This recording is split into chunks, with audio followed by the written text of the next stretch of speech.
আমাদের যারা সেনাবাহিনীর সদস্য আছেন, আমরা গতবার আমি দেখেছি 2024 সালে নির্বাচনের আগে সেনাবাহিনীর যে ভ্যানগুলো নিরাপত্তার জন্য রাস্তা দিয়ে যাচ্ছিল, তখন মানুষ ভুয়া ভুয়া বলে স্লোগান দিয়েছে।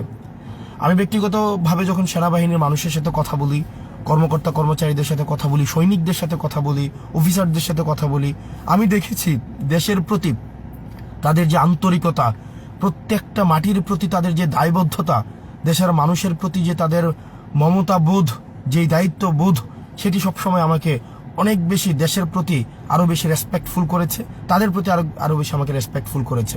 সেই জায়গা থেকে সেনাবাহিনীর বেশ কিছু কতিপয় সদস্যরা এই ইনস্টিটিউশনের সম্মানটাকে নষ্ট করেছে।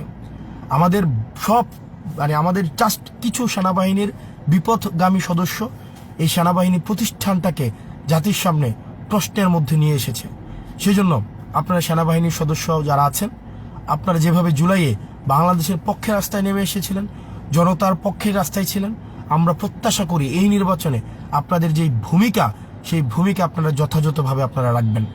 আপনারা বাংলাদেশের পক্ষে থাকবেন। একটা সুষ্ঠু, সুন্দর, নিরপেক্ষ নির্বাচনের জন্য আপনারা যথাযথ আপনারা নিরপেক্ষ ভূমিকা রাখবেন। আপনাদের প্রতি মানুষের অনেক প্রত্যাশা। আপনাদের প্রতি এই যে একটা সাময়িক অনাস্থা তৈরি হয়েছে, মানুষ আপনাদেরকে আস্থায় নিতে চায়, আপনাদেরকে ভালোবাসতে চায়, ধারণ করতে চায়। এই বাংলাদেশ সেনাবাহিনীর যে পোশাকের যে একটা অরা আছে, যারা আমরা ডিফেন্সের না, আমরা এই সেনাবাহিনীর যে পোশাকটা, ডিফেন্সের যে পোশাকটা, সেটাকে আমরা একটা গভীর শ্রদ্ধার সাথে আমরা দেখি। এটার এক ধরনের মমতা রয়েছে, এক ধরনের টান রয়েছে, এবং প্রত্যেকটা ছেলেই, আমি মনে করি বাংলাদেশের প্রত্যেকটা নাগরিকই জীবনের কোনো না কোনো এক সময় সে হচ্ছে ডিফেন্সের অফিসার হতে চায়, কোনো না কোনো এক সময় এটা হতে চায়। আমি ব্যক্তিগতভাবে চেয়েছি, অনেকেই চেয়েছে, আমি দেখেছি প্রত্যেকেই ডিফেন্সের অফিসার হতে চায়। তা আপনাদের পোশাকের প্রতি কিন্তু মানুষের এক ধরনের প্রত্যাশা আছে। আপনাদের কাছ থেকে মানুষের চাওয়া অনেক বেশি চাওয়া।